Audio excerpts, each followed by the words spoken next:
A very good morning to you. Thank you so much for keeping it NBS Television. It is Friday. We're 17 days. Yeah, I think, yes, so. Into 17 days into the month of May, the year 2024. Thank you so much for staying here. That means we're drawing closer to the next general election. I'm saying so because activities going around in the country are definitely showing that. But also, we're drawing closer to the end of this financial year, 2023-24, drawing closer to the start of the next financial year, 2024-25. And the reason we're seated here today is because our discussions are going to surround a little bit more about the budgeting process, the amendment bills that have been passed with regard to what taxation is supposed to be paid in the next financial year. I think the better way to say it is tighten your seatbelts. The ride we're going for is going to be a rough one in the next financial years. But also a lot more that is happening with regard to how much money we're collecting as a country and how much we're going to be spending. And we'll delve straight into that. This is the Media Roundtable. You can get us on social media at NBS TV on X, NBS Television on Facebook, and Next Media Services, that is on YouTube. You can get me at Mildred Tuhaise. Ona said a particular statement when Richard was sitting next to me. Now I'm starting to tell you who my panel looks like, what my panel looks like. And Mr. Richard Baguma, today is seated, rarely does he sit this close. He sits at the extreme end, but Mr. Richard Baguma is, we say it veteran applies whether you like it or not, we will say it, but a media trainer as well. And a very good morning to you. A pleasure having you right here. Good morning, Mildred. He's seated close to you because he's closest. I don't know about that. I don't know about that. But maybe because today is day 8 of the census, have you been counted? Me, I am still waiting. Yes, I was out of the country.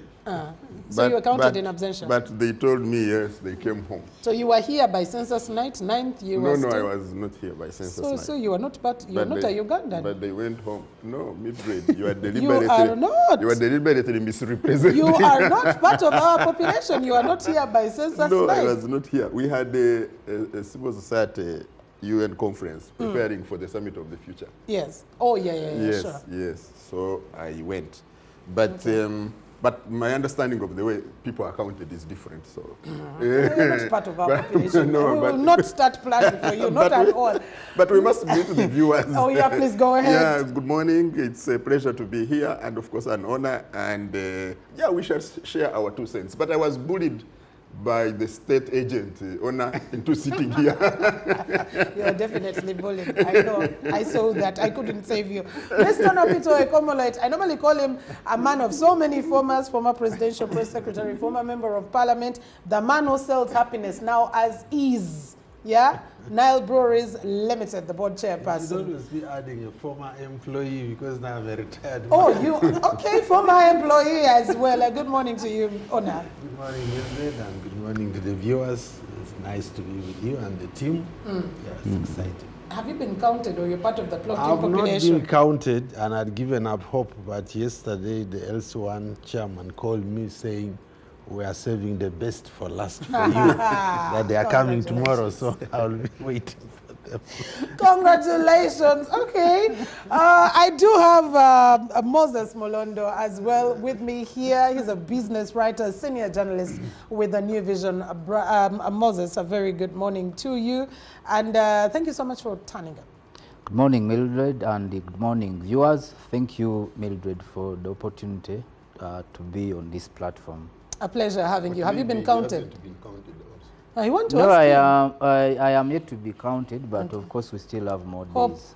Hope Alive. We are ending this conversation on Sunday all through, so we won't need to. And of course, I have Mark Arnold Badulo, who is a senior business reporter as well. If you watch UBC Business Roundup, definitely you've seen this face. It's not a new face. So, Mark, it's a pleasure having you. Good morning. Thank you very much, Mildred. I'm so honored to be here. I must say this is, I don't know, it's a pleasure, but also mostly an honor to be among pristine, experienced gentlemen to discuss. There's so many people that could have been here, but I'm here today. So let's break it down. It is humbling. Thank you so much for sparing us your time. Have you been counted?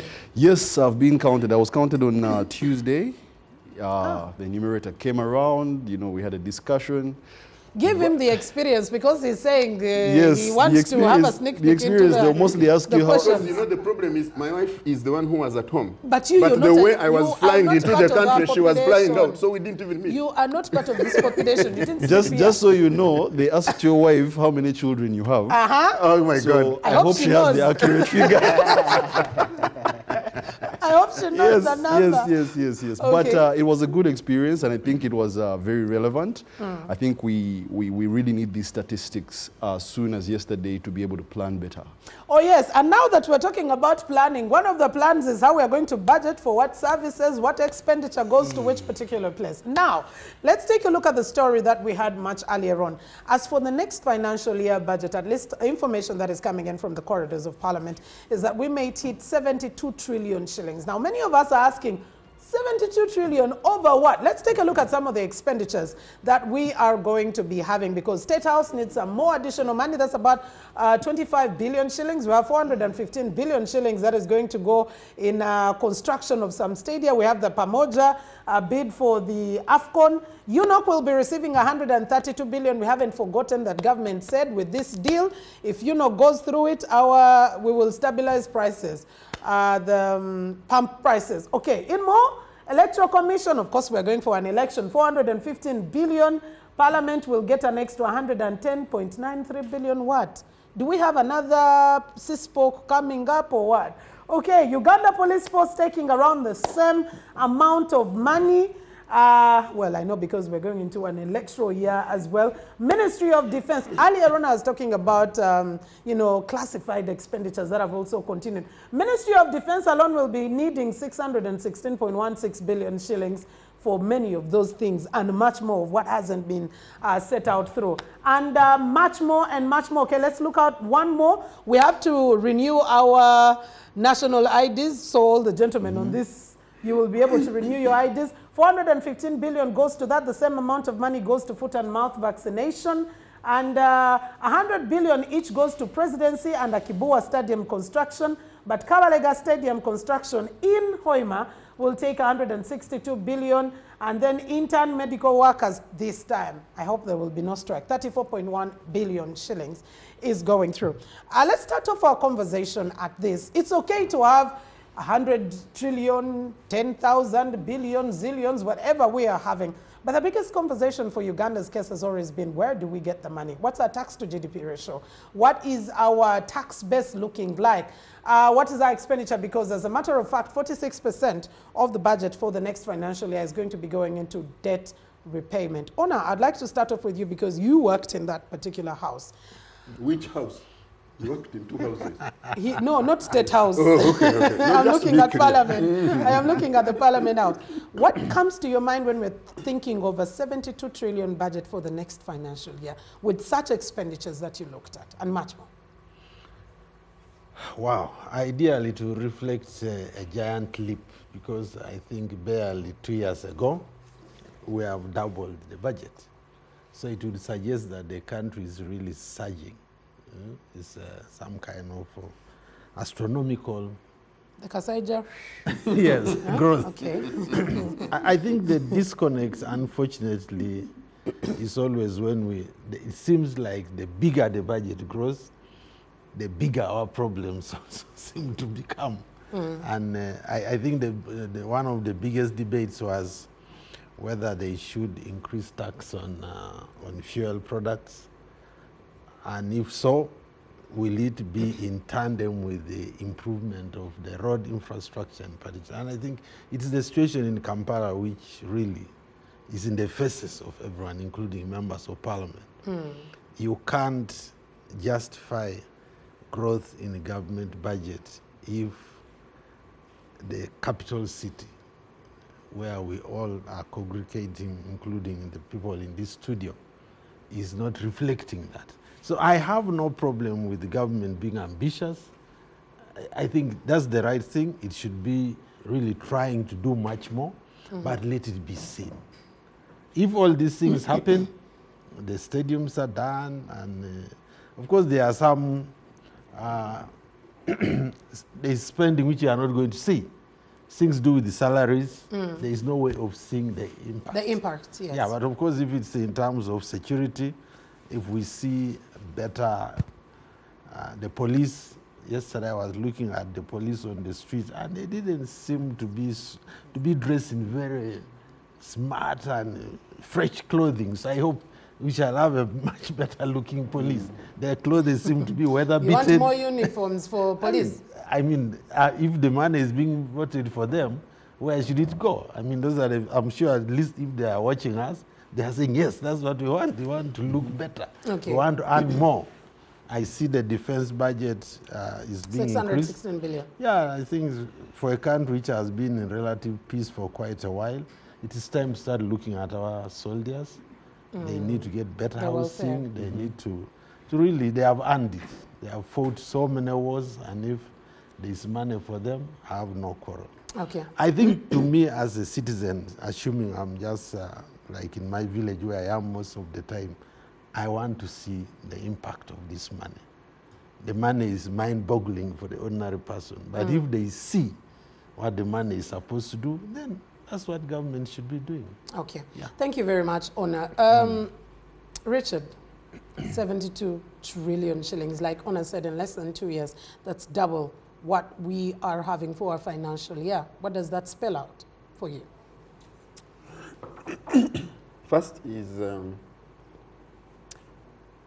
the increase in the amounts in the budget versus the level of increase in our income. I think that's been our big problem, that we want 48 something, we raise ourselves 20 something.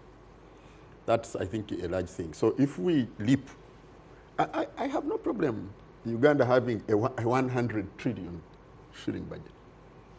But you see, it's that when you have an increase like this one, all of it is for borrowing. Yeah, they are clear that we are going to borrow, all of it.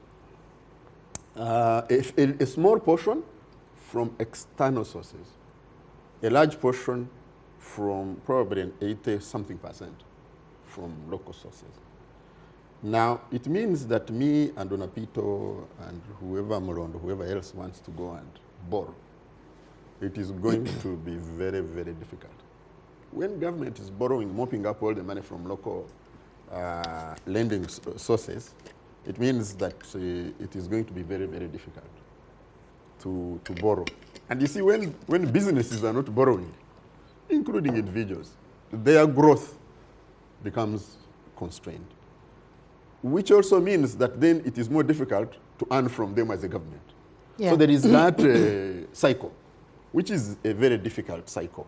And then they have made it a lot more difficult to bring in money from outside. I'll give you an example. I am aware of a Chinese company which gets money from headquarters. Because, you see, because of the arrears, some companies have spent 3 years without being paid, 2-3 years, by government and individuals. So they go to bring money from headquarters. But when the money comes here, it is treated as income, so they want to tax it. But you have not paid me. You are saying I give you 30% as presumptive tax. And when I get money from headquarters, you also say I should. So the problem is not the size of the budget for me. We can have a bigger budget, we have the needs.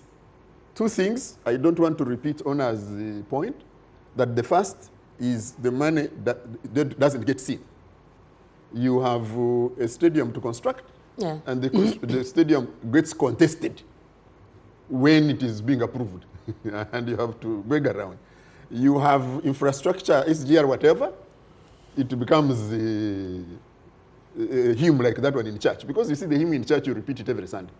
Yeah, so it becomes like a church hymn. So while the money is not being seen, then you also are really killing the economy locally where you need to get money from. So those are, for me, the problems. I hear you, and especially when it comes to where is the money coming from. That's the biggest conversation that comes through. Moses, what's the outlook for you?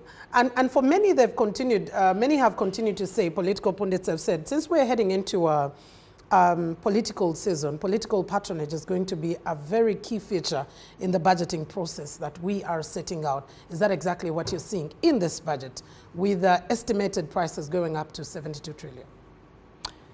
Okay, let me first give you my brief overview about this budget. I see so many people concerned that about the budget size going to 72 trillion, but the next financial year of 2024-2025 is actually supposed to be a big turning point for our economy, because that is the very year that as a country we are supposed to commence oil production. And in that very year, according to the timelines I have seen, the standard gauge railway is supposed to, the commencement of the construction of the standard gauge railway is planned for that year.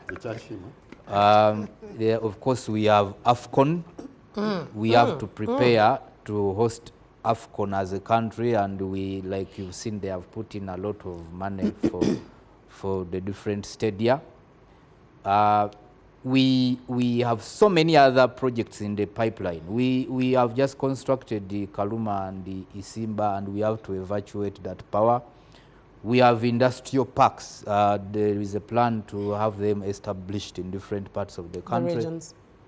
When you see State House getting more money and the presidency, all of you have been seeing the presidential skilling program of different skilling centers that have been established in different parts of the country, and I saw that more money has been earmarked for that program, for more centers to be established in different parts of the country to address the high rate of unemployment among the young people. So I actually think that 72 trillion is not even enough. Oh, we should have made it more. If the standard gauge railway construction is to commence in that very financial year, if we are supposed to do all the preparatory activities, infrastructure development to prepare for AFCON, if we are to invest in all the necessary infrastructure and activities for oil production commencement, that 72 trillion is still very small. And I am sure in the course of that year, we shall have a very big supplementary budget that government will have to present.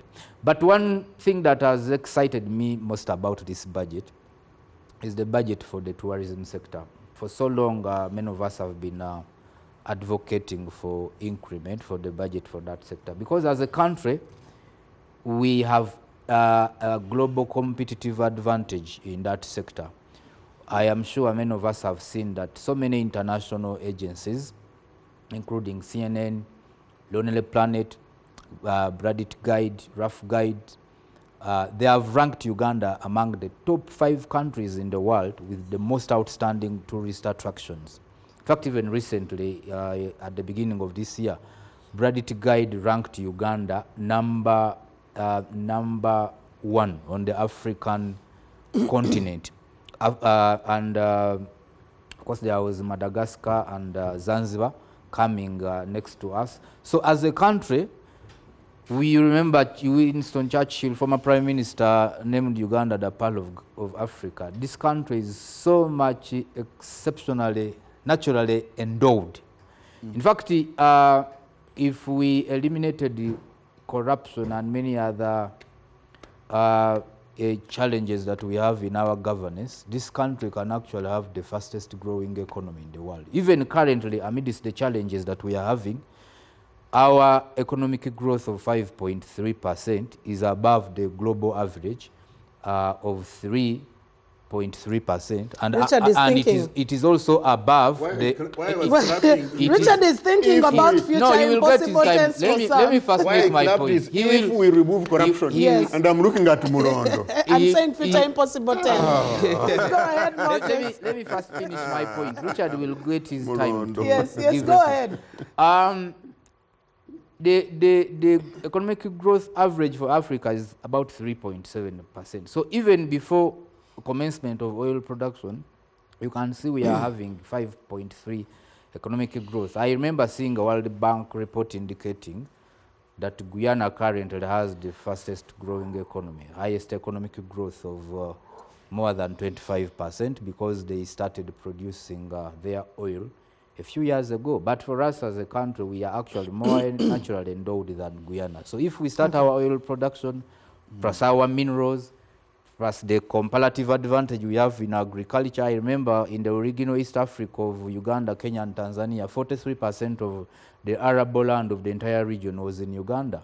And I remember recently seeing Ruto telling Kenyans that for us, it's only about 14% of our land that is arable. We are not like Uganda that has more than 70% of their land arable. Utilization will be another question at a later date. And by the way, because of that competitive advantage, the comparative advantage we have in agriculture, increasingly, all of you have been seeing figures that the value of our exports has greatly grown. Yeah. And increasingly, we are having a we trade surplus. are almost more than double the pre-COVID times, from 4 billion to about 7 billion shillings. Yes, we are having a trade surplus with the neighboring countries, partly because most of these countries are buying food from here.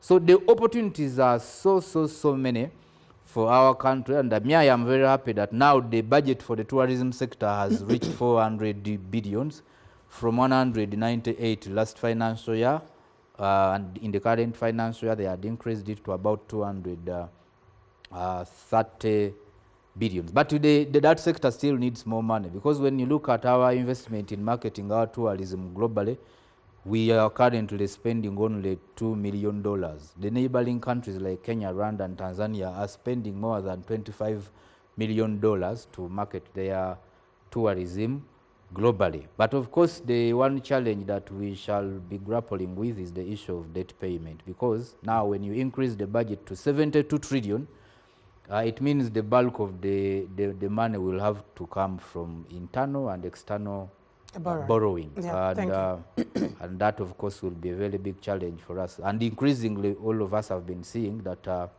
the biggest portion of the national budget is going to debt payment and interest payment. In the next budget, it's more than 25 trillion.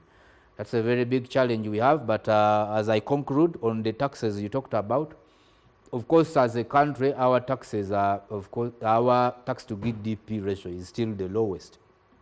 It keeps oscillating between 11% and 13%. Yeah. Even the Africa's average is about 16.5%. I remember seeing an IMF report and World Bank, and they were saying Uganda has potential to have a tax to GDP ratio of about 23%. And of course, one of the areas where they are advising government is to remove tax exemptions. I remember the Minister of Finance said we'll lose about 4 trillion we would be getting in revenue in those tax exemptions. Okay.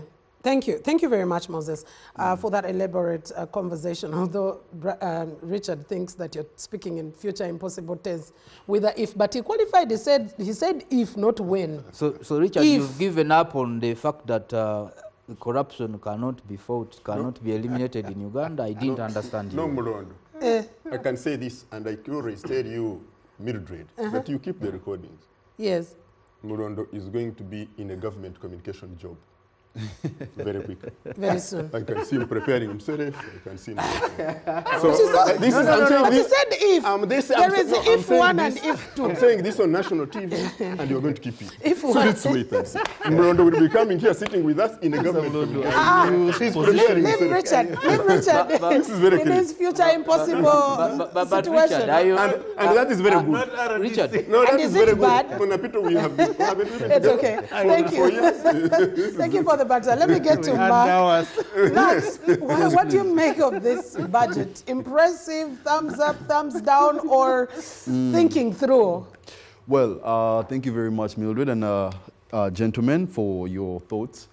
Personally, I think that the 72 trillion, just like this gentleman, doesn't really matter.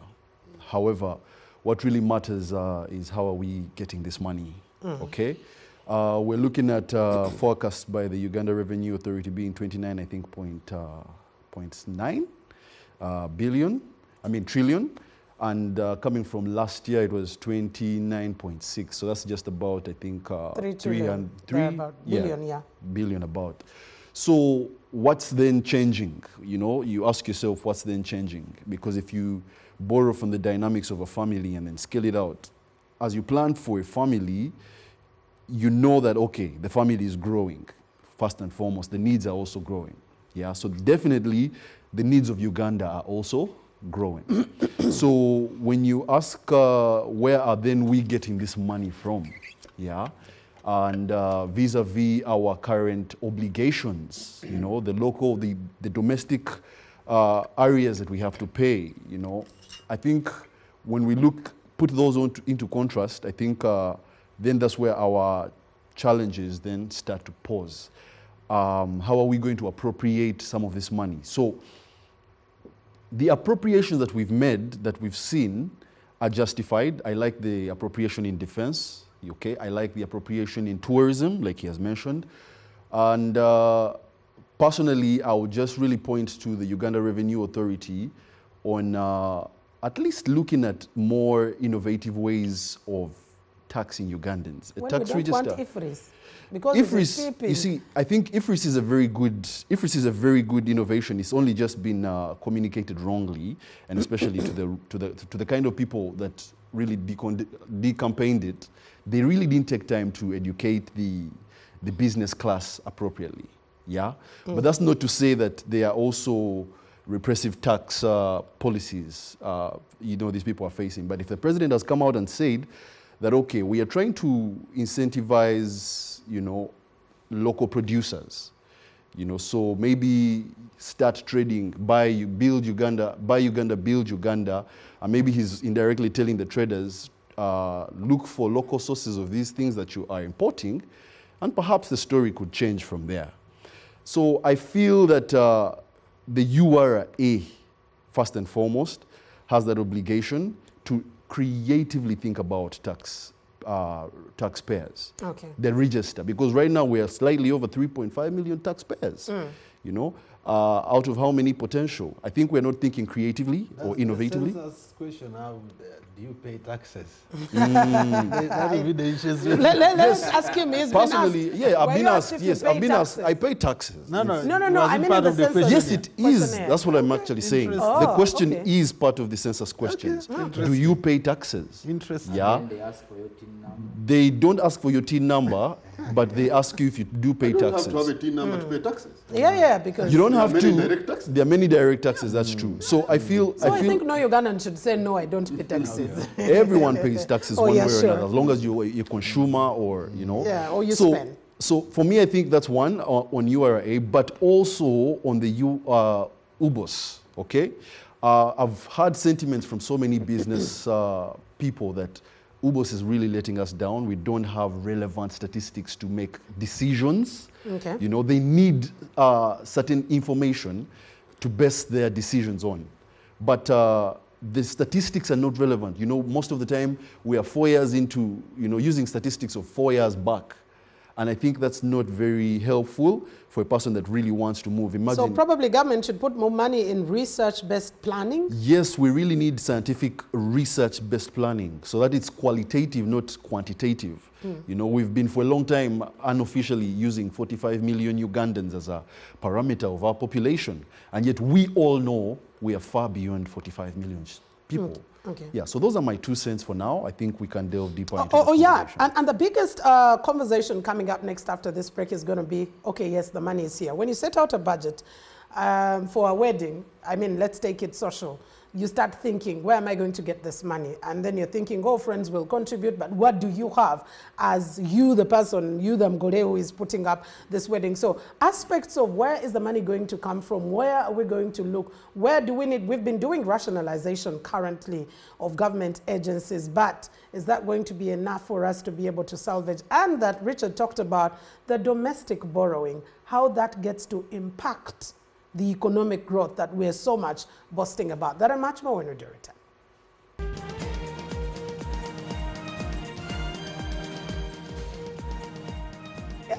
A very good morning to you once again. Thank you so much for keeping it NBS Television. This is the Morning Breeze, your most authoritative morning current affairs show. And we are watching the media roundtable right now, myself and you, because I am watching. My panelist says we'll go ahead with the discussions going on. And our biggest conversation as we went into the break is still about the budget. Of course, still with Richard Baguma, Onapito Ikomoloit. I still have Moses Mulondo as well as Mark Arnold Wadulo making sense of those. Now, as we took a break, the biggest question is, where is the money coming from?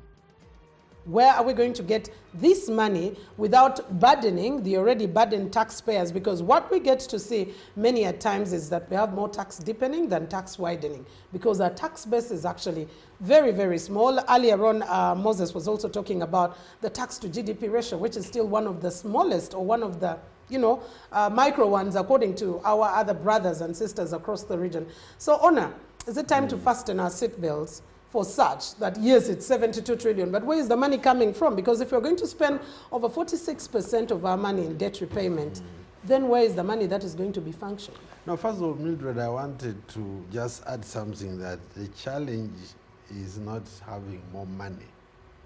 This is our proverbial case of collecting water with a basket. A basket. So it doesn't matter how much money we allocate, or even how much money we collect. So long as we don't correct our inability as a nation to manage money and to apply it for effective benefits, you are not going to change much. So where should the money come from? Ideally, money should come from the citizens.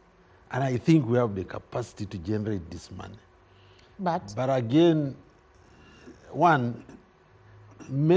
taxation in this country historically has always had a negative connotation to it because of no direct association between taxes and services. That's when we had gratuity tax, people were running in villages, the chiefs were chasing them because they would pay gratuity tax and they would not see, especially after, I think, since the Idi Amin era, when government services collapsed, like medical services, when you don't go to a hospital and are guaranteed of drugs. So people start questioning, what's the use of taxes? But ideally, taxes are the solution. Because if you see countries that have the best sort of welfare systems, like the Nordic countries, they have also the highest taxation. Because I have no problem if government took all my money and then I'm able to get all the services I need. What would I need money for if government is able to provide the money? In any case, it makes life easy. If government can take my money, organize it for me, and then give me an easy life, give me good housing, give me water, give me good roads, give me education, give me working hospitals. I think most Ugandans try their best not to pay taxes, except those of us who have been trapped through the salary system. Pay as you earn. We have given all our money for the last decades, billions. So why are you calling it a trap? No, it's a trap because you can't escape. Can't get out it's of just it. taken off payroll. The employer is obliged to take off your money and you can't do much. But you are seeing with the traders who think they have the capacity to beat you and they are fighting. So until when we concentrate on illustrating to citizens that because you pay this tax, this is what you are getting. In fact, most of the taxes, if it were possible, should be reduced to service taxes. Say, we have these bad roads in Kampala, we are levying this tax, and next year you will not see the potholes. If you don't see the potholes, why would you protest paying taxes? So, because of that inability to widen the tax base, since there is negativity towards tax payment, and URA is spending all its time trying to chase for taxes, and as you say, deepening the burden on those whom it has trapped, we are not able to finance this 72 trillion using our own money. So we end up going to borrowing.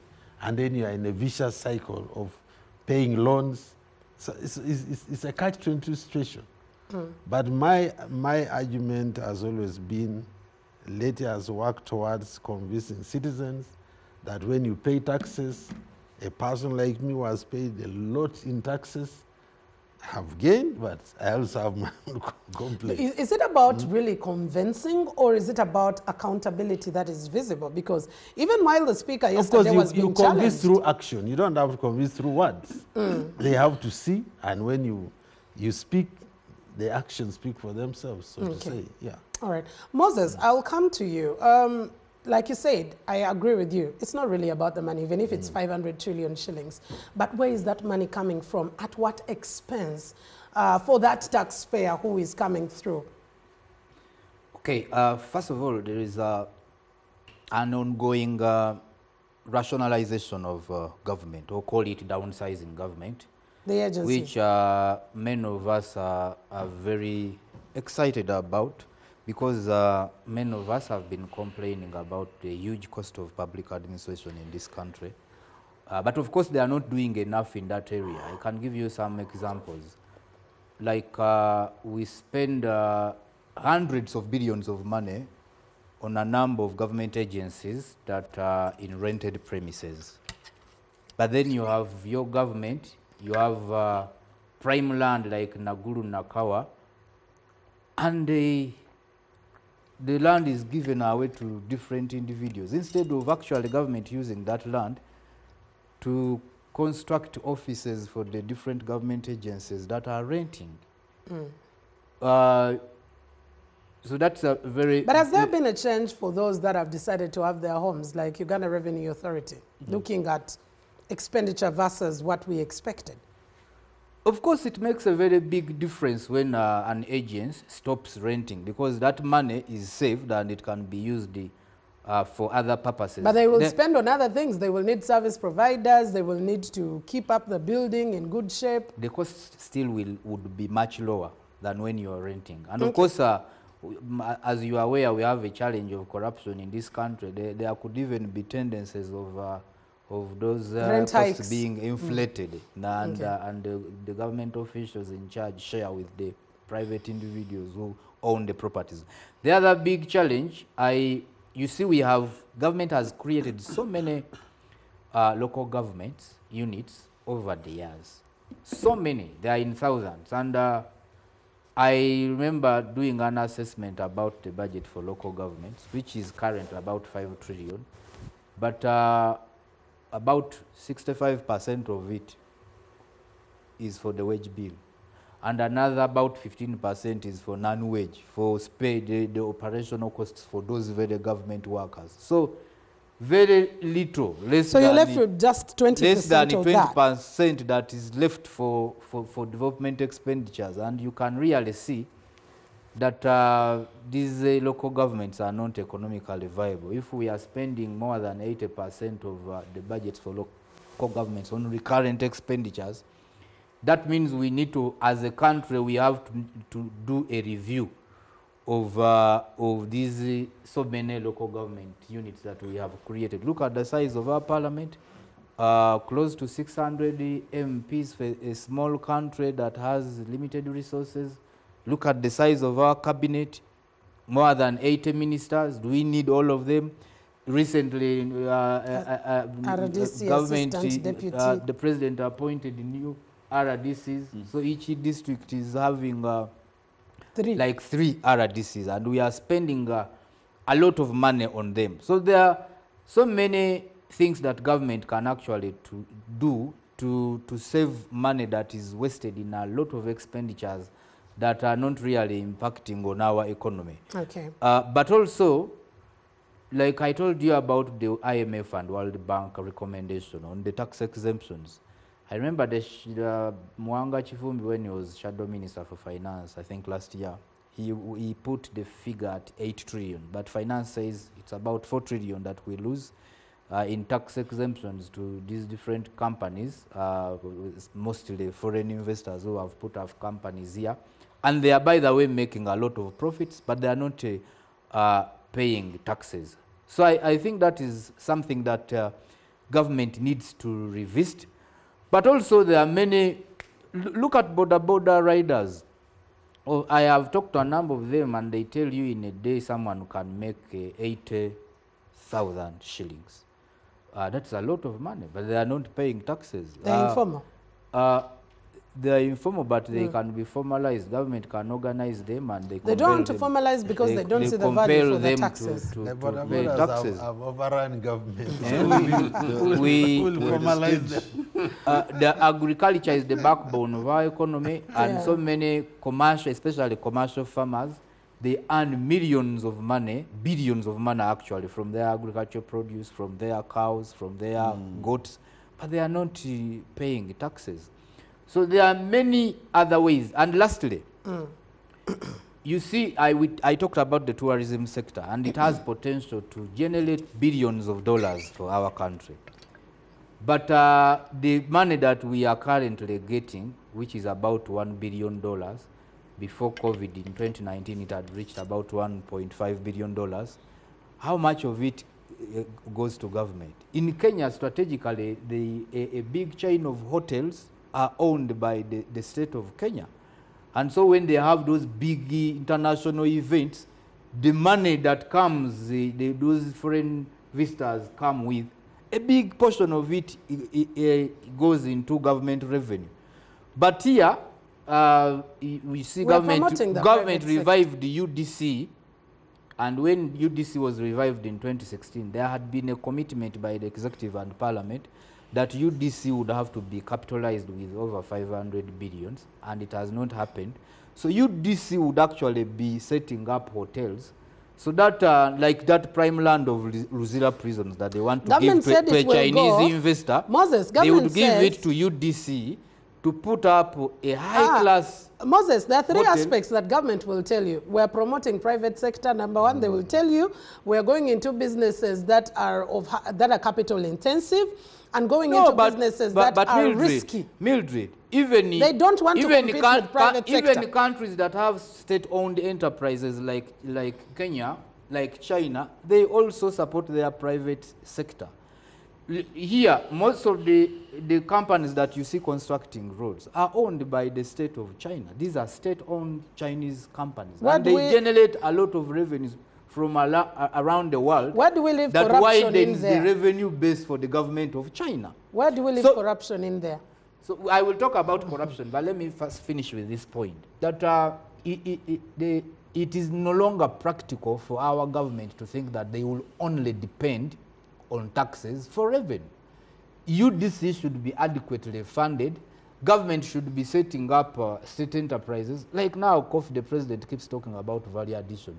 How come government has not, up to now, earmarked money, maybe through UDC? Pinette. No, Pinette is a bad idea. It should be state-owned, not private individuals given colossal sums of money. Like I have seen, they have put about 72 billions in the budget for the next financial year for some individual to do value addition on coffee. It should be state-owned. The state should set up factories to do value addition on our coffee. And through that, by the way, it will greatly widen its revenue base. I hear you on that, but there's still a lot of tinge with government doing business in this kind of state. And well, let me come to you, Mark, with regard to where is this money going to come from? Is this the kind of person who organizes a wedding solely depending on the fact that I have like 10%, 90% will come from the other well-wishers? Mr. Mulondo mentioned that a lot of people in the agricultural sector, the informal sector, are not paying taxes. They are going away scot-free, and yet they're enjoying services that as Ugandans, they're enjoying the roads, they're enjoying the health. But I must say that as government also says that, okay, we are investing into the population through the parish development model and all these economic empowerment schemes, the Myoga, Youth Livelihood Fund, Women Empowerment, and then I also see the Grow Fund coming up. My question for me, because as I traverse the country, I've interacted with people that are beneficiaries to these programs, But even when you see the business acumen of these people, you really see that it's very, very, very possible that these people are not going to last 3 years cycling this money. It's very possible these people are going to waste this money, okay? And the fact that they know that, okay, I've just been given a grant by government, I'm not really obligated to pay it back. But here is the thing. Private sector does a lot of things. But government said this money is not a handout, it is a revolving It is not a fund. handout, and you're going to pay it back. Yeah, but we're yet to see. We've had reports with the Myoga when Mr. Kasolo was, traversing, and I covered some of those Myoga stories with a gentleman here, Joshua Kagoro. But when you look at the figures on the way they are returning the money, yes, there's statistical evidence that, okay, you were given 1 billion as a SACCO and you have returned this amount of money, you have grown it to this point. But when it comes to now, especially the people in rural areas, you ask them, okay, how has your enterprise performed in the last 2 months? And the person doesn't have records. Okay? So I think now this is an opportunity. It's a very good idea to, try to bring money into the economy through such programs. But the accountability, how are we making sure that this money translates back into the economy productively? Okay? So we really need to borrow the aspect of business accelerator programs, besides these programs. Empower these people, teach them, give them 6 or 3 months, 3 to 6 months of business mentorship. Teach them that you can actually make a loss and lose this money. So why not then do ABC to make sure you get this money back, but also put a nationalistic aspect to it, in that we're giving you this money to grow the economy, not to just empower yourselves alone. We want you to grow Uganda. So when you're sourcing materials, buy Ugandan materials. When you're thinking of your ideas, think of ideas that are going to be locally centric, So I think we really need to go back down to the basics. I feel like sometimes we speak so many figures. A lot of English. We speak so much English and we forget the basics. 1 plus 1 can give you 3. 11. I can remove 3, the plus. 1 plus 1 can give you 3. 1 plus 1 can give you... There are these things, economies of scale, that we can take benefit of. And I feel like we're not, sufficiently taking advantage of what we have. Yeah. Richard, I'll come to you. Where are we headed with this ambitious plans, ambitious budgets that we do have, and yet we're a country that speaks of collecting water in a basket, like Ona said? When you have, I think, lived around a little bit and participated in processes, I think our opinions, perceptions are shaped by our experiences. I do not see what has changed. I don't see from last year and the year before. You could as well add, I do not see what will change. I am not seeing what is going to change fundamentally. And I want to take the tourism sector, because I want to take from my brother Mulondo. I want to tell him, and he's the one who analyzes the budget better than all of us perhaps, that the money that has been allocated to the tourism sector in the budget has not been disbursed for the last how many years? It's the same for works, it's the same for health, it's the same for education. So it's okay to have very nice figures on paper. But as long as those monies you don't get them and disburse them, we will be. We have been told that the extra 30, I don't know, whatever trillion, is all going to be borrowed. From external sources, we know external sources are not giving us money. We know we are not receiving money. Even, by the way, in project grants, we are not receiving. And we feel it. We feel it in the economy. We are feeling it. We know that the impact of borrowing from local sources, when government is borrowing, businesses will have an extremely challenging time to get any money. But even when they get, it will be extremely expensive. And that's another problem. So how much do we have in domestic areas? How many trillions? But they are for local businessmen. 7 trillion. Yeah. So imagine, you are taking that money from businessmen. You're stifling my business. Yeah. So for me, I do not see what has changed. The basket that Onapito is talking about, we have lived in our basket. with hemorrhage, except that We every could year, put some cow dung. it is in just the that every year, block it. the basket holes seem to be perfected by the ones who handle the basket. They seem to have improved their methods of punching more holes and collecting more water down. Widening the weave. So, I live in this country. I invest in this country. Is it all lost? My Is all children hope are in lost? this country. No, what I am saying is that we are going to be living like we are living. We are going to be a little bit worse. And by the way, why would the hemorrhage increase? Because we are going into a contested election. We are going to an election year. So certainly, we were going to have supplementaries for certain offices. And the patronage must be financed, must be oiled. The patronage system must be oiled. When you say you want, just hear the people who have talked about taxing farming. Immediately you talk about taxing farming, you know that in the next 2 or 3 speeches, somebody will be telling you, don't talk about taxing. Go slow. Wait, That's where our Mtuwawansi are. We know borders. I am in the traffic, in the road safety area. Yeah. That you're going to talk about borders, but you see how? How are you going to talk about them?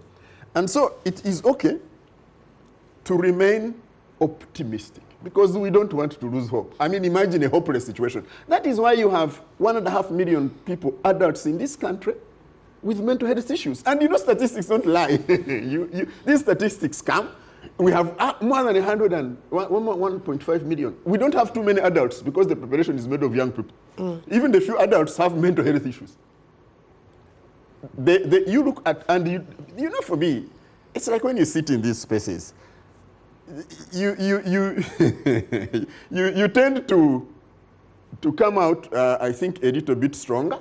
You tend to get a bit immunized. You know, these things are going to happen. They are continuing to happen, and it's not going to be. So, the standard gauge railway that has been discussed now in Nairobi, realistically, how much preparatory work do you need to do? Real technical work that you need to do to start construction of a standard gauge railway. What studies do you have to do? You don't have a coin for it. Even the revamping of the meter gauge railway, the company with slippers is currently dormant. Yeah, but That was doing the But they have slippers. been preparing for more than 10 years. What preparation? Have they? Preparing. Have They they? have been building capacity, training, doing what? In hotel- fact, in they have hotel been on meeting. capacity reduction. When you see the SGR office, Yeah. the capacity it had, compare with now, we know the people who sit there.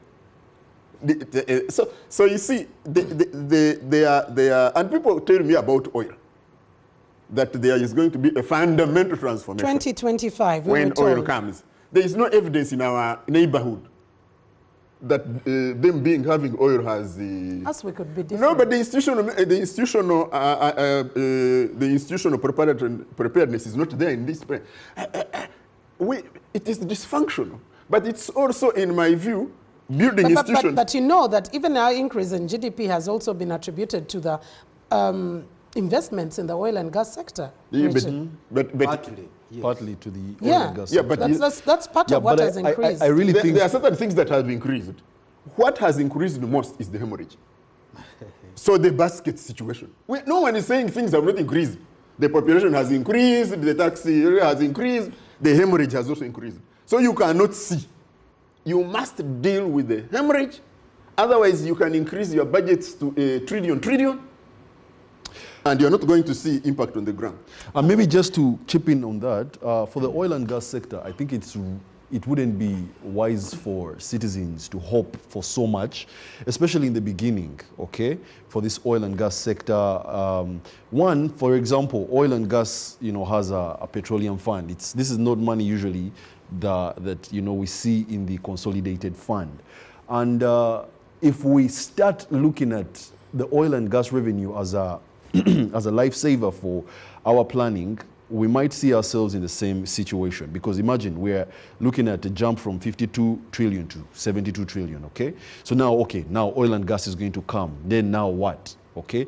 We've Then already we'll have mentioned more money to spend. more money to finance spend, the but budget. perhaps also more money to waste. You understand? So I'm of the rationale that more money doesn't always account to, you know, more problems being solved. You get what I mean? More money could actually cause more issues. We really just need to get down and prioritize right. Let's get down to the basics. We'll okay? pray for the people who A person needs to travel. A person needs, you know, transportation. Why have we delayed on the public transportation front? We could use a train or buses. You know, create classes where, you know, if the diplomatic people don't feel comfortable traveling with the Montua 1C, let's create those classes, but let's move together, spend a little less. Arnold talks about transportation. I remember we were promised cable cars sometime back in Kampala at some point in time. So I think when it comes to ambition of what we need to do, with the city where you want to do potholes, you want cable cars. Yeah, we were promised cable cars at some point in time. But Moses, I'll give you just 30 seconds before we take a short break. Now, I wanted to slightly disagree with Richard and Mark. They sound to be so pessimistic about their country. Whereas we have so many talking challenges. in reality terms. No. Whereas we Not have... at all, not at all. You had your turn. Let me say... make my point. Munondo, you intimidate us by saying you have your time. But I also don't want us to be intimidated not to correct Whereas we have so many challenges, and I also talked about many of them, including corruption. But there are so many positive developments that are taking place in our country. I can give you... Richard agreed to them. 1986. Yes, he presents me as if I didn't say that there were 1986 I was here. We had I was only part 80 of, factories. I was part of that group, and Morondo. we now have so don't tell me about 1986. 5,000 factories. Morondo, tell me when you were driving here. Low capacity. When you were driving here, how was the road? In 1990s, No, how was the road? Molondo, I think I want us to put it into context. Let's start with the context. That diversion. Molondo, Moses, we have been part of it. We have generated the I money. just want us to be We have written the paragraphs. look here. We know them. Okay, we yes, have let's talk recited, about the challenges Richard. we have recited those paragraphs before. Richard, thank you. Richard, thank you. But Moses, yes, that's the reality that we're talking about. No one is We have recited disputing those the fact paragraphs before ourselves. that we have these progressions going ahead. Yes, you're talking about over thousands and thousands of factories, but we're looking at them in infrastructural terms. What is their capacity in terms of production and the markets that they do have? Are they producing at maximum capacity for many of them, if you try to? How much of exports are we getting from them? It is work in progress. It is work in progress. And that's what Mark and Richard are talking about. If we have moved away from only 80 factories in 1986 to more than 5,000 factories. And none of them can operate at 100% capacity. You see that different industrial parks are being established in different parts of the country. You know, a lot of money has been spent at Namamve Industrial Park. Moses, what we are pushing for is that not just have those statistics, but how functional are the statistics we're talking about. No, many of them are functioning well. And actually, many of these factories are not only producing for our market, they are also producing for foreign markets. Mr. Mulondo, but how much of the foreign market? Allow me to say that you mentioned that we are pessimistic. I don't think we're being pessimistic, okay? You're being realistic. We acknowledge the development that we have seen in the last, say, maybe 40 years. I can say that there's big development. And I usually use this example that if you look at Uganda as a country, you know, 2024, we are actually in the early ages of developing this country because we're not even 100 years after independence. You get what I mean? We are just slightly above 62 years. So Uganda is just 62 years as an independent country. Mildred, you know? We are going to delay a break. Yeah, absolutely. We need to take that short break. But maybe. I wanted to say, we are just in the midst of a very elaborate census exercise. Yeah. I think the best way to answer this debate is if UBOS can interpret what people are saying, because the questions are asking them what has been the impact of all these government activities. If there is no debate that it has been positive, then government has done its part. Yeah. So I hope the citizens' comments are not our opinions. Please, I am hoping so. Like the citizens are opposite of us. Like the Census Commissioner said, please answer these questions correctly and answer all of them. So probably we'll have an interpretation of the conversations that we are having here. Let's take a very short break. When we do return, the taxes, where else can we be able to look? Let's get back.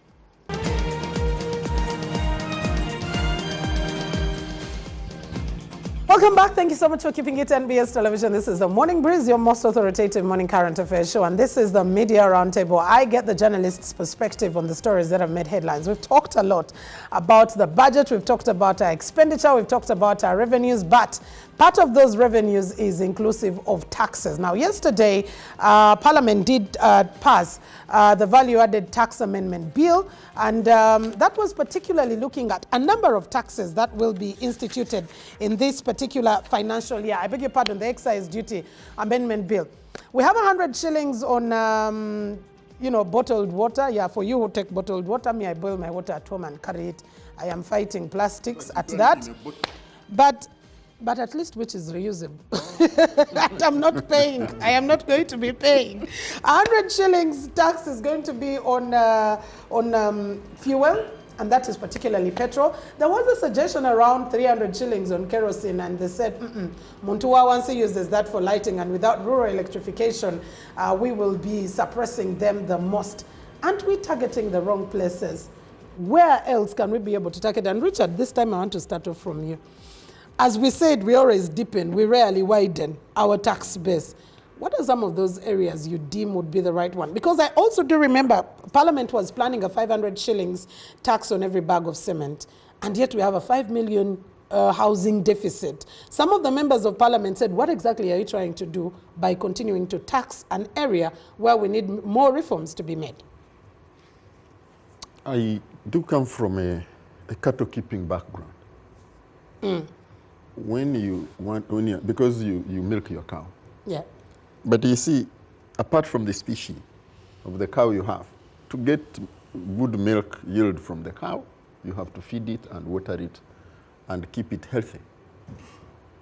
So, what do you want the taxman to do? If you have an economy that is in difficult times, but you want the very economy to be taxed beyond a certain level, it's just not possible. It just doesn't happen. I think the tax people are doing a great job. I think they are really trying. They have tried to expand. But if you make a mistake, like I see them blamed that they did not communicate well, IFRIS. And I have insisted even here that the tax strike was not about just an incident of IFRIS. It is in Unyankore what we call tuakaba. We are simply tired. We are just tired. It was and that's why you see, when the traders came, they did not really focus on IFRIS alone. They had their issues. When they talked, they told you that between the different groups of traders, they have written more than 80 letters to different offices, to different ones, and there was no reaction. So you can only tax an economy up to a certain point. There is a need to expand. That I agree. But what is the dependency level in this country? You find up to age 25 and below, generally, the guys are dependent on us. First of all, the people below 18 in this country are probably up to 60%. Anyway, that's the population structure. So there is also so much that one can do. So partly, that is where you have a problem. So you have to go to the same people to squeeze them more and more. You can have a little bit more innovation, but as long as you have impunity, and as long as the impunity is from governance, the impunity will percolate everywhere. So if you talk about the symptoms, if we keep talking about the symptoms, you will not really treat the disease. The disease that you have is the dysfunctionality. The disease you have is the hemorrhage. Really, those are the two diseases. So you want the tax person to perform miracles. Miracles only are talked about in Pentecostal churches. So even in the Catholic Church, that's why people pray through the matters for miracles, signs and wonders. Okay, they are starting to walk to. I hear them a lot in Pentecostal churches. Okay. So if you want to convert our tax authority into a Pentecostal movement, okay, fine, that one you can do. So there are areas that you can, but the economy is in a difficult place, and it has been. And even what you get, the way it is abused abusing, I'm not sure is the correct word. Is there something worse than abusing? The way it is, is. So you are going to keep squeezing. Peter says he has paid billions. He has not paid enough yet. Still continuing. No, maybe now he's out of the trap now that he has retired. He's still in the trap that he called it the trap. You are going to be squeezed. And so that is the challenge that we must also be able to deal with. Yes, that we must be able to deal with. Then there are other things that people don't talk about. The regional and international movements around taxation. Because you have to, and this is what they were discussing, they discussed it in Kenya, and some of these things get missed. That you must work within the regulations, for example, of the East African community. So if you want to tax in a certain way, you have to comply. You have to work, for example, within the World Trade Organization rules. So these all impact us tax-wise. But for me, the most important impact are two things. The impunity with which you come with governance, so you will give, I mean, look, who was talking about coffee? And and you talked about what? Value chain. They gave money to my friend to teach us to drink coffee. And add Inspire Africa and coffee. They have added more money, by the way, now increased that money. Nelson. More than double Tugome. or whatever it is. But you see, so why I don't focus on my brother, young brother Nelson, is because it could have been anybody else. That this taking away $10 million or whatever to teach us to drink coffee was going to be given either to that one or other one. That's why Pineti exists. So you see, if you want the coffee sector, which should be a big sector, to give you increased tax, and you say you want to add value, but you hand it over to Pineti, then you will not. Okay. Yeah, so Medred, for me, it is the roots that we need to deal with instead of really handling the symptoms. Okay. Finally, you see, we all don't pay as much as we should be paying. We try as much as possible not to pay. The ones who have more power actually try more not to pay. The one who have more authority try more Not to pay. not to pay. And because of this governance patronage, we let them go away. Okay. Thank you very much. And okay, Honor, I'll come to you. This is an area I've been very familiar with for the last nearly 2 decades. Indirect taxes. Yeah. Excise, VAT. I think what we have spent time helping URA and Ministry of Finance to understand, by us I mean the beer sector in particular, has been for them to avoid thinking that the best way to increase tax revenue is to increase tax rates. When you are dealing with the indirect taxes, the main driver is the ability of those collecting the taxes to sell products or services. And there is always a direct relationship between the tax rate and that ability to sell. The higher the tax rate, the lower the sales. Because inherently you transfer the tax burden by way of price to the consumer. And Ugandan consumers have a very low purchasing power and are very sensitive. And also for many of these products, they have a lot of options. So if you put a higher tax on beer, there is so much alcohol. 60% of the alcohol in Uganda is not beer, is not formal. So they immediately switch to the other alcohol, which is not taxed. You put a higher tax on bottled water, they go and drink their normal water. Tap the water. ones in caveras and what have you. So you have to be extremely careful not to assume that if I increase the tax rate, I will collect more tax revenue. No. In fact, we have proved to URA and to Ministry of Finance that the lower the tax rate, or at least keep it stable. Maybe you're proving to the wrong people. You should prove to Parliament, actually. We have proved. That's why, for example, Parliament beer. has very little room. That's why, for example, beer. Some people might not understand why the beer price has remained relatively stable. It's because of our arguments successfully with the Minister of Finance, and they have seen that avoiding increasing tax rates actually drives tax revenue, because you allow the manufacturers to offer a fair price to the consumers, and more consumers come to the product. You can have a huge population, a growing population, but if it's not consuming the tax products and is consuming the informal products, you will never increase your tax revenue from indirect taxes. Okay. So I'm happy that some of the arguments in Parliament were in that direction. And really, for MPs in future, please aim to keep tax rates low and grow the consumption. The tax revenue will increase.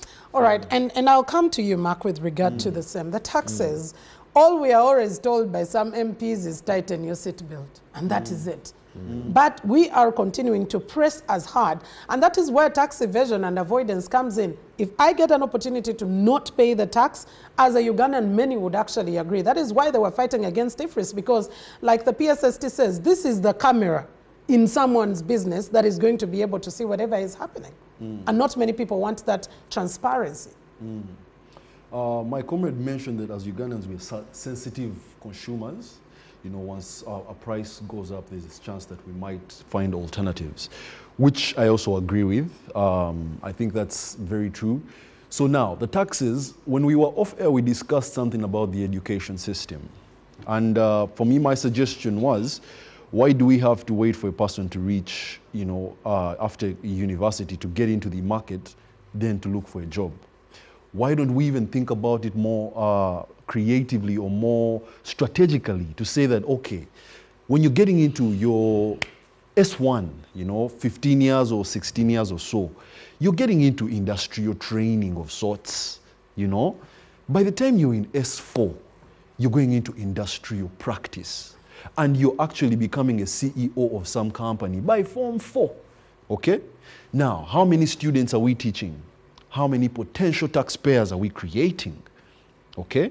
So I think that education is one of the things that we are really lagging in terms of revolutionizing education.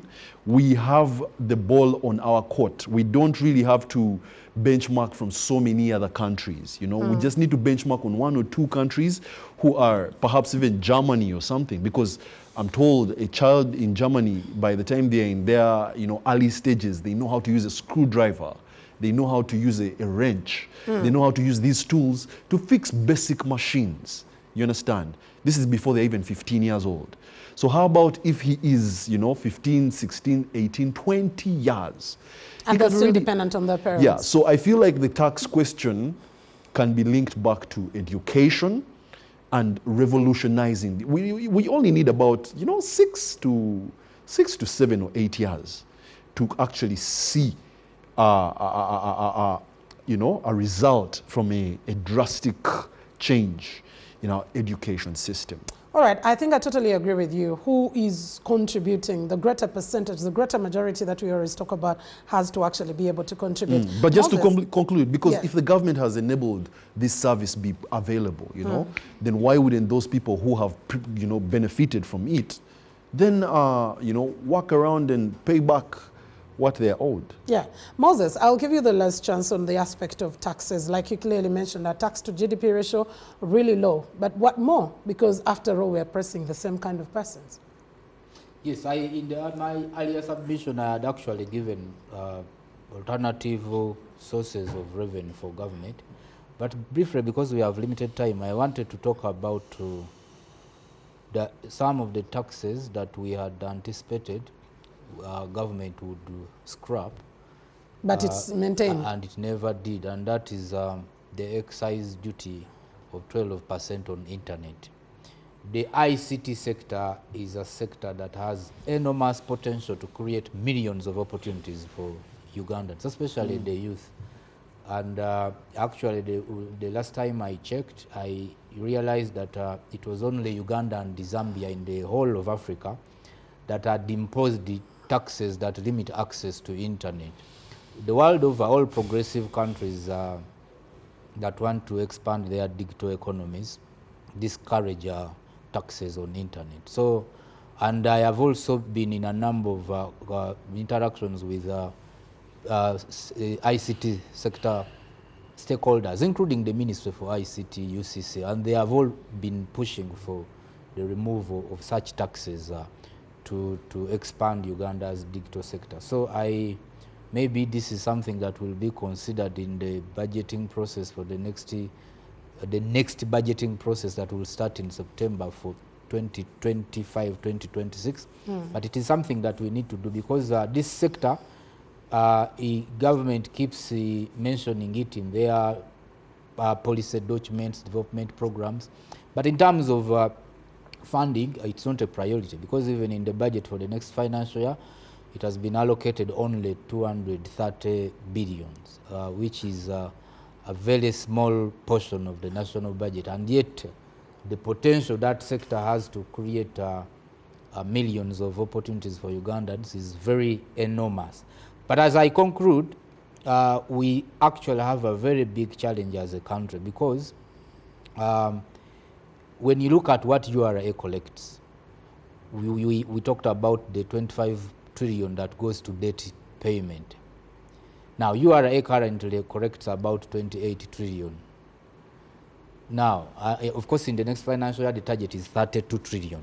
So if you are putting off 25 trillion for interest and debt payment, and the wage bill of about 7 trillion, but they have increased the salaries for soldiers and others, I think it will come to 80 trillion.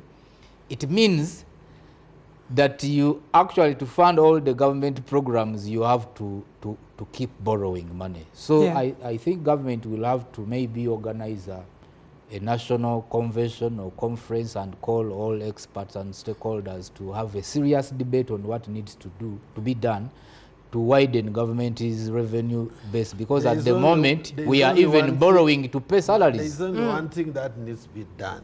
If you are perfecting the collection through IFRIS and others, you must increase demand in the population. There are so many products that Ugandans are not affording, are not buying. Because they are overtaxed. I agree with you. That is the only... I agree with you. Because indirect taxes, so long as every Ugandan is using a bar of soap a week, for example, there's no way they will avoid the tax. Okay. I totally agree with you. Well, gentlemen, it's been a pleasure talking to you. That's the pain that we continue to have. The members of parliament only tell us, tighten your seatbelt. But let them not do. We don't want more mental health issues. I agree with you, because that's also one aspect that we've not paid attention to for a very long time, and yet it is very, very pertinent. But thank you very much, Richard Baguma, for always sparing your time to be with us. Thank you, Onapito Ekomoloi. Thank you very much, Moses Mulondo. Moses Mulondo is actually a senior editor with New Vision, senior business editor with New Vision, but also a former president of the Uganda Parliamentary Press Association. And thank you very much, Moses Mulondo. I beg your pardon, Mark Arnold Wadolo, for as well sparing time. And I wish to have you again. In that former position, how much did they get from the...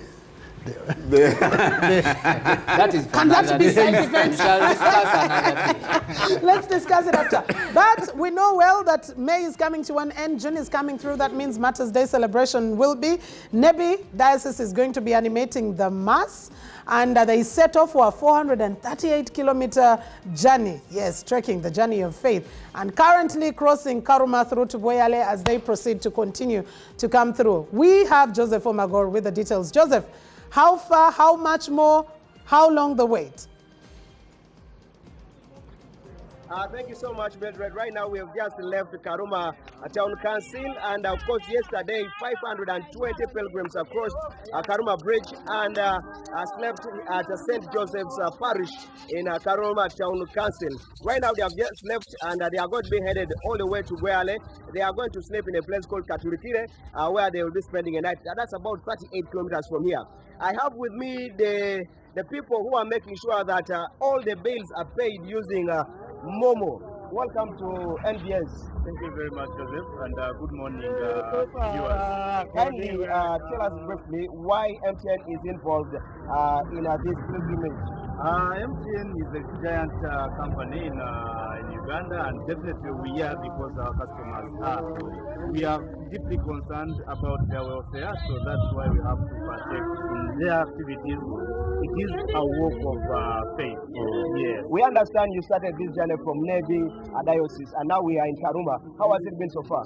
It has been successful, and you can see people are still energetic, and we promise that we are going to work with them from Nebi definitely to Namugongo. People are moving. How do you expect them to pay for their bills? They can use our Momo platform just to contribute to the people to the cause. Just go on your phone, dial star 165 star 3 star 19 01 39 hash then okay. You should be able to contribute to the genuine cause. Okay. Yeah. Thank you so much for joining us in NBS. Much appreciated. Together we are unstoppable. Can you tell us your name? My name is Dennis, in charge of marketing in northern Uganda. Okay. Yes. So, Mildred, that is Dennis, and he is here. He's been working with the pilgrims all the way from Nebi Diocese, and of course, yesterday arrived here at Karuma Town Council, and now they are on a journey that's to Boyale in Kiadongo district, and of course, the journey still continues, but of course, to quench our thirst, we use Aquafina. That's the beverage from Crown Beverages Company Limited, as well as Pepsi. Thirsty for more. Back to you at the Political Command Center.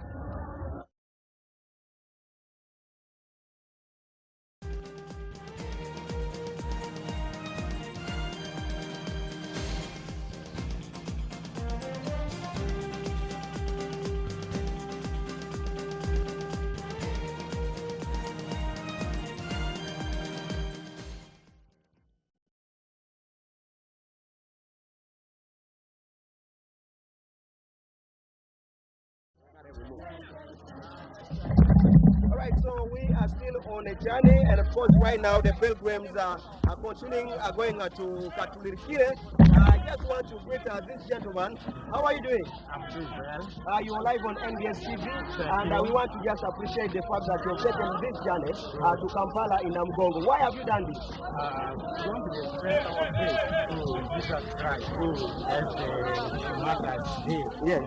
You want to emulate. Yes. That's why you started the journey. Right from home in Nebi, Yes. and we are strolling up to Kampala. Yes. Within this, it is a serious work. Yes, but we are committed. We are committed in our life. You're committed in your life? Yeah, we shall make it. Okay. Despite other difficulties. Okay, thank you so much. What's your name? My name is Rombi Anolabat. Rombi. From Erusi. From Erusi. Yeah, Erusi Catholic Church. Yes. In Nebidao. Thank you so much. So basically, we have Rombi there. He's one of the pilgrims, and we have got young, old people who are all trekking all these journeys. Let me just say hi to Madam here. How are you doing? You're live on NBS TV in the middle. You can just look there and tell us your name, and then also tell us what you're doing here.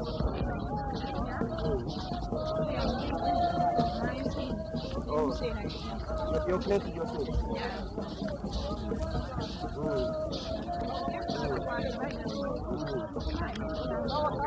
Nebi Diocese. Okay. Thank you so much. So people are actually here for different causes. There are those who are working for health issues. There are those who are working simply because they want to cleanse themselves of sin that they have committed. It's a long journey, and we are just wondering how the old people. We have got a lady who is 82 years, and she is part of this pilgrimage. They are trekking all the way to Namugongo. We've got also here with us security. Police has been here from day one. We've got MTN, which is of course ensuring that people pay their bills even while they are trekking.